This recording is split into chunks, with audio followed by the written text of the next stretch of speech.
the registrations. I'm like few other men. He created an ideal of Ireland, austere and independent, and used all of the power at his disposal to bring it about. That power included control of a national newspaper empire, the Irish press. The press was a paper for the people, founded by Dev with money raised from thousands of ordinary men and women. But those who placed their trust in the chief would receive little in return. He certainly got funds which were not subscribed for a newspaper into his grasp. Never received a penny, or a dollar, or anything, or a dime.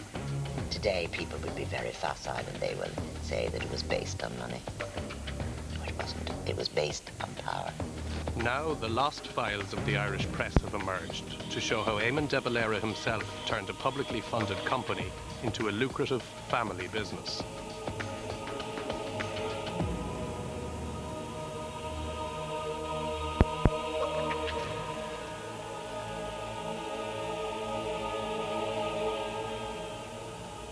Every year, a strange ritual is carried out in a Dublin hotel. A dwindling band of shareholders gather for the annual general meeting of the Irish Press plc. Although the press and its sister papers disappeared from the newsstands a decade ago, the company itself carries on. And just as it has since 1931, the controlling director remains a DeValera, nowadays Dev's grandson, also called Eamon. It's a very, very difficult battle because of the huge amount of shares that Eamon de Valera controls. We come up here year after year and hope. It's a question of we're trying to embarrass them. I believe Dev would be extremely disappointed and would not tolerate what's happening now if he was alive today. There is no question about that. I think he made a tragic mistake in handing it over to his son and later the grandson. As the inheritor of the family fortune, Dr. Eamon de Valera controls the majority of the press's shares. Last year, he and his fellow directors shared €185,000 in fees to run a newspaper group that doesn't publish any newspapers. Thank you, gentlemen.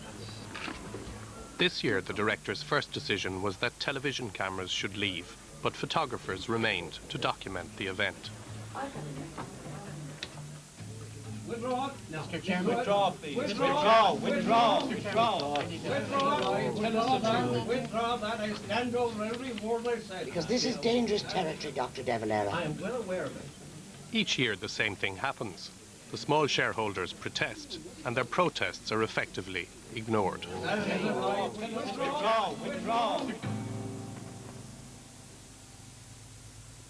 It all seems a long way from the idealism once embodied by the Irish press. But few realise that the shareholders' current plight was created 80 years ago by the original Eamon de Valera. The sad story that is the Irish press, the collapse of the newspapers, the loss of 600 jobs, can be traced right back to the day one. And it was Dev himself who set up that company structure, and that company structure has been passed down through the generations of the de Valera family.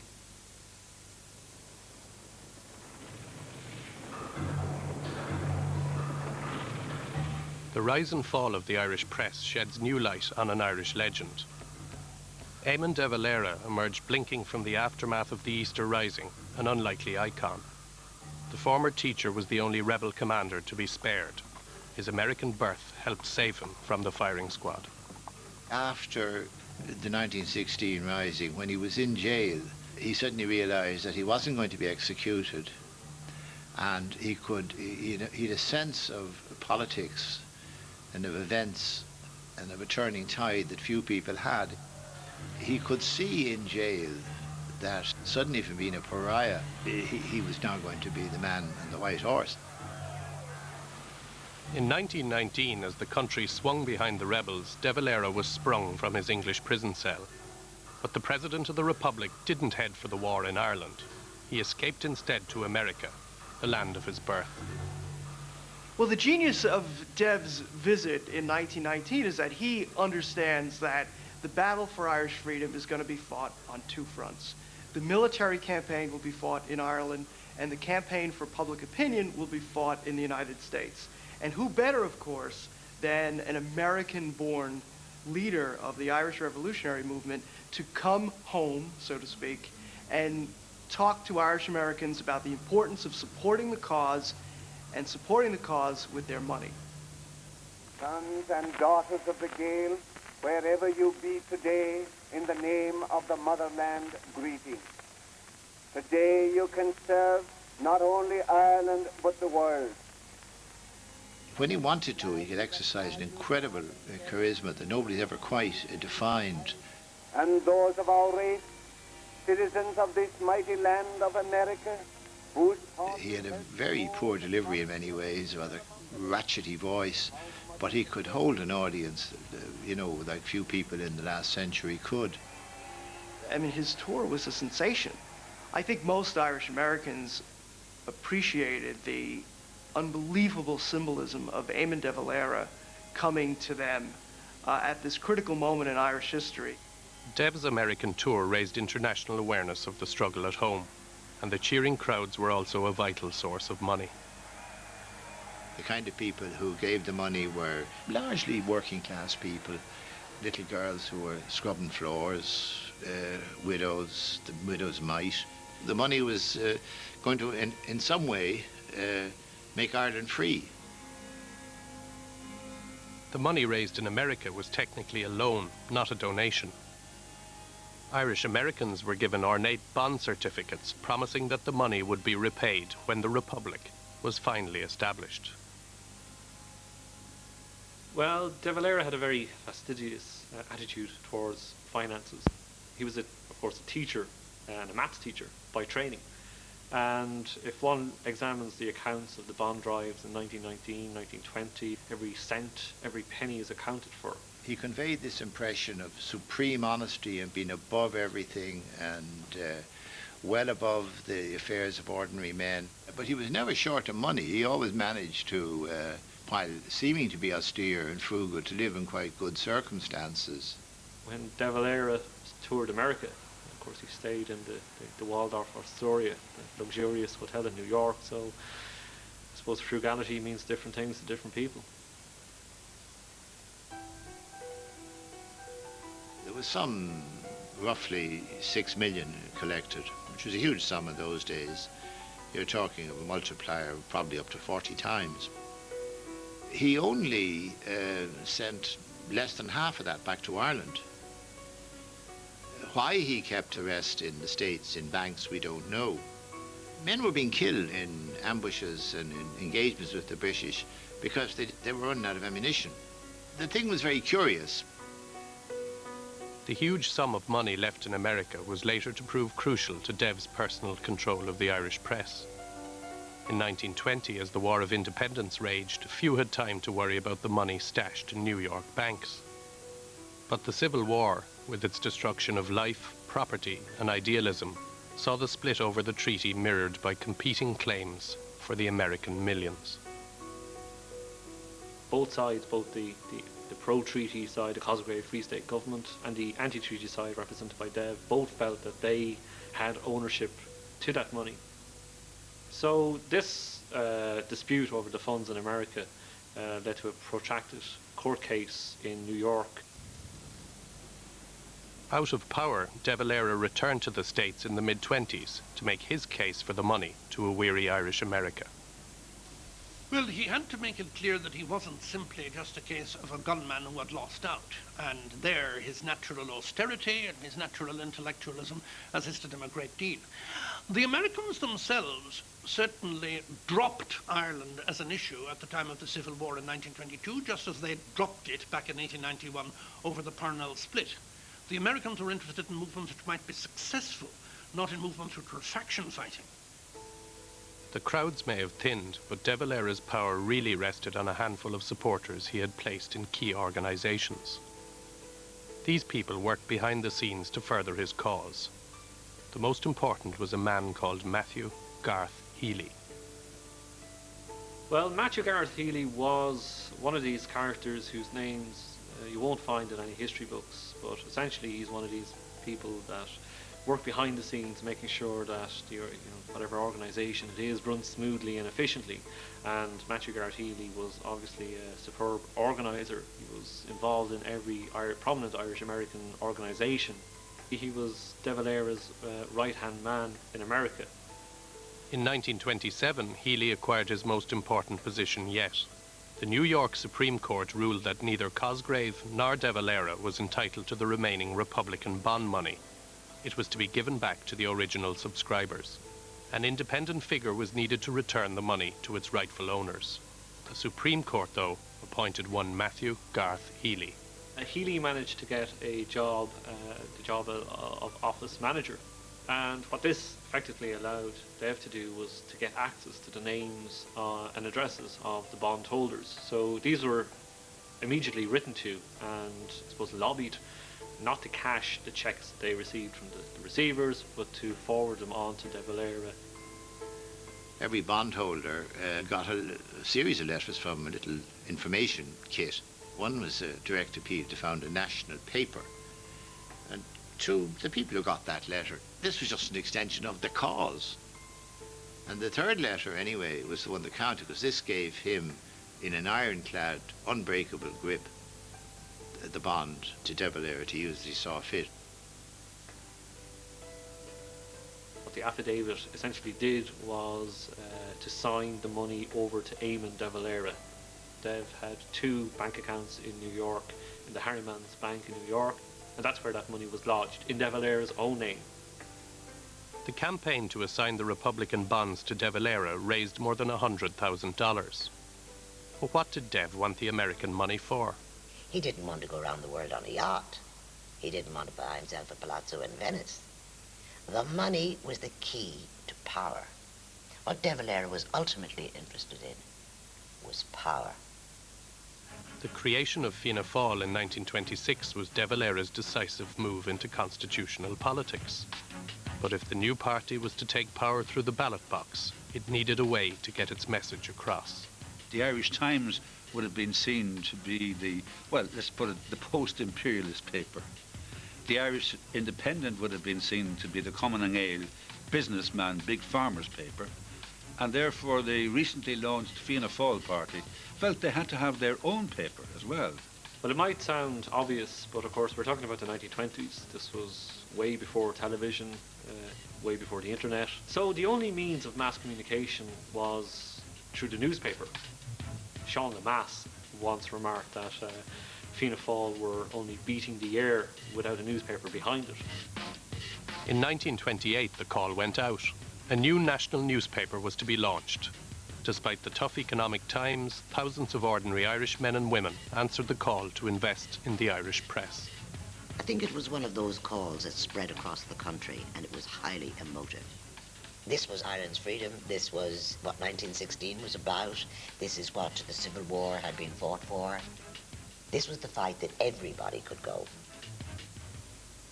Each man and woman did their bit, according to what they could afford.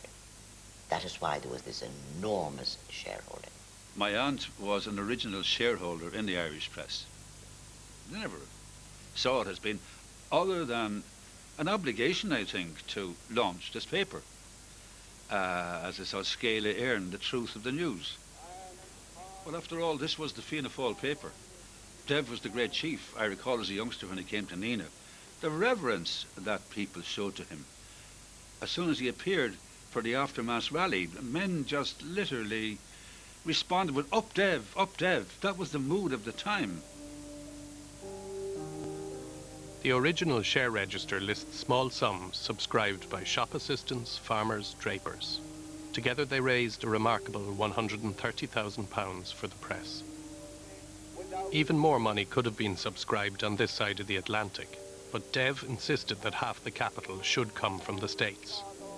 In 1928, he dispatched 2 War of Independence heroes, Frank Aiken and Ernie O'Malley, on a final fundraising tour of America.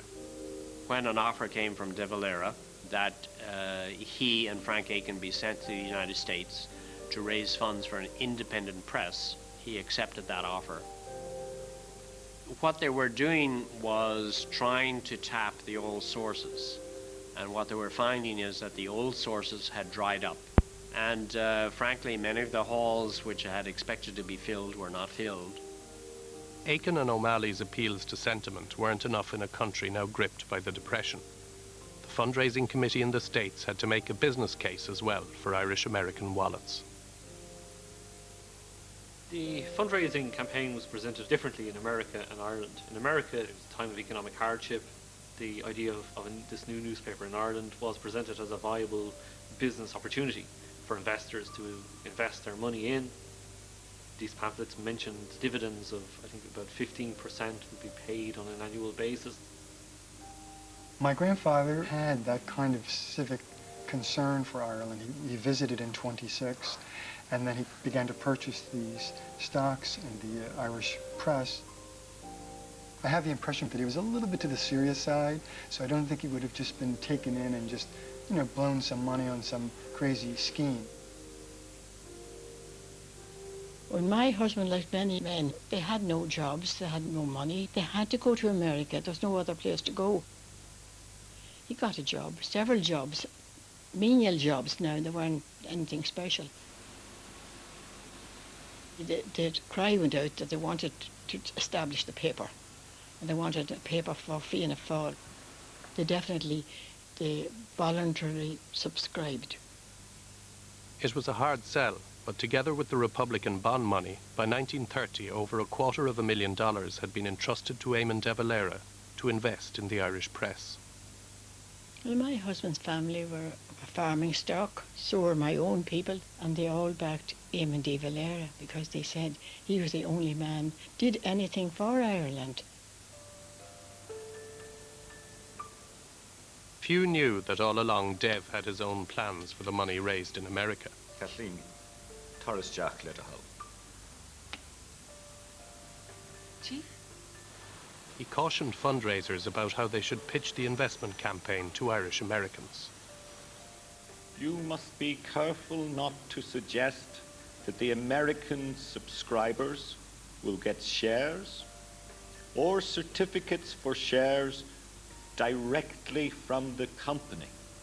What they are likely to get will be participation certificates from an American trust company. The ads that appeared in the main Irish American newspapers contained lines such as "invest your savings in the Irish press," and the Irish Americans who invested or sent their money in expected to get shares in the Irish Press Limited, the Irish press in Ireland.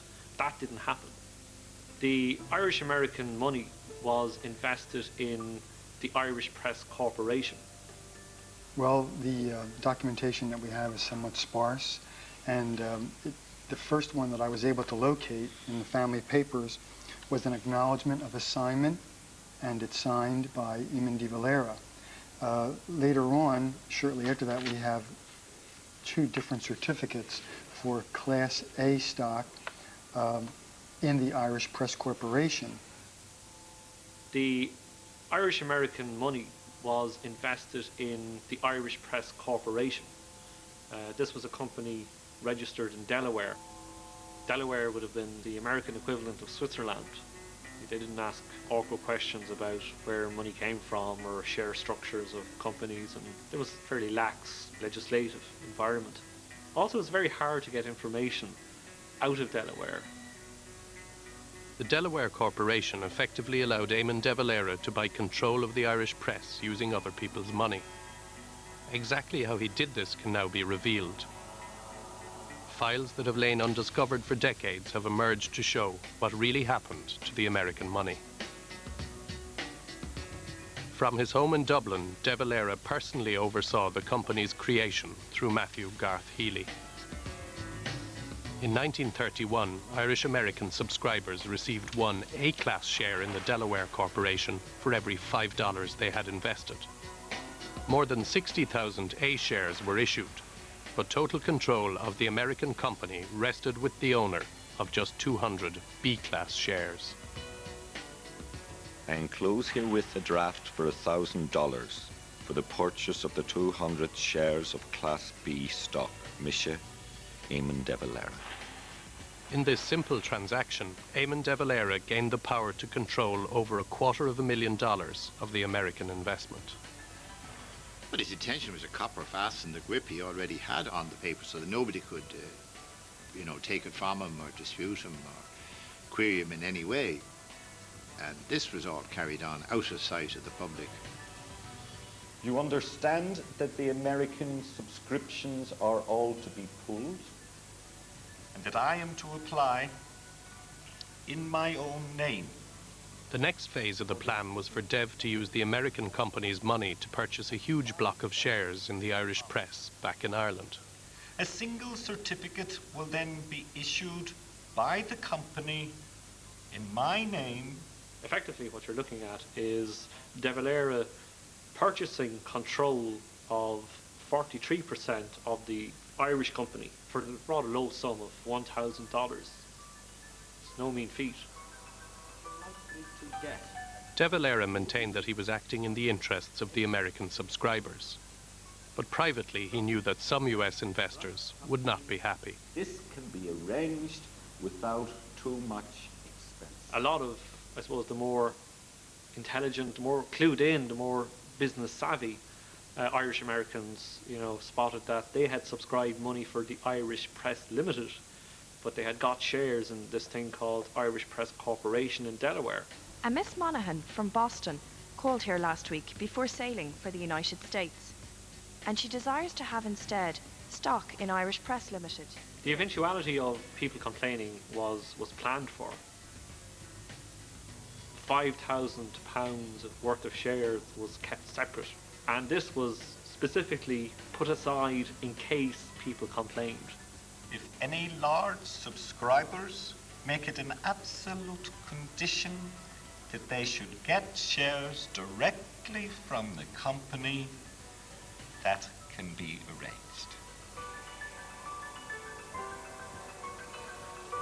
Influential US investors were given Irish shares, and so it seems were those personally close to Dev. Yeah, these are the shares that I got from my uncle, Father Tom, which he gave me about 30 years ago. He first met Dev in America when Dev was on that mission, and indeed they became fast friends, which continued until both of them died. Even though he wouldn't have had much money as a young curate in New York at the time, nevertheless he subscribed his few dollars, and it's more or less for the cause. A number of the shares that were bought by Americans at the time ended up in the Irish Press Corporation. I don't understand how these ones didn't get caught into those. There are some who have stories of their descendants having known Dev personally. They would then have received equivalent shares from the 5,000 pile. But you had to be, business savvy and realize that, you were getting what you paid for, or, be in the circle around Dev.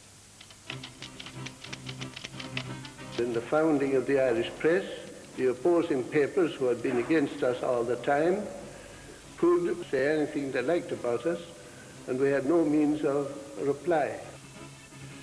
DeValera's Irish Press lunch day! Read the truth to the youth! Get Dev's Irish Press! September the 5th, 1931, the Irish Press had finally arrived. The press was a commercial venture with a rebel heart. Patrick Pearse's mother, Margaret, pressed the button to start the first print run. Well, the character of the people who were buying it were the small people of the country in the beginning anyway, the small people, small farmers in our area. This was patriotism, this was belief, this was the idealism of the 30s. I saw a copy of the big interview with De Valera, all about this new paper that was starting. He would employ only good journalists, and that there'd be a question of truth in the news. And I was tickled to death with this, so I decided I'd go to Dublin, arrived at Burgh Quay. Outside it looked all right, but inside there was all sort of confusion. There was a lot of hammering going on and men still plastering the walls. And I was brought into this room. Amazing interview. Only lasted about 5 minutes. I was appointed. The paper was tremendously innovative. It covered topics which were not covered before. For example, the GAA really has a great debt of gratitude to the early press because they covered the games and gave them prominence. And the next thing was the other papers found how popular this coverage was, and they had to do it. And so it suddenly wasn't just cricket and tennis and rugby. All these other bogmen sports were suddenly, quite kosher. It had enjoyed, I think, from the outset, one major advantage. It enjoyed excellent distribution. It literally came on the IRA courier service. It was distributed at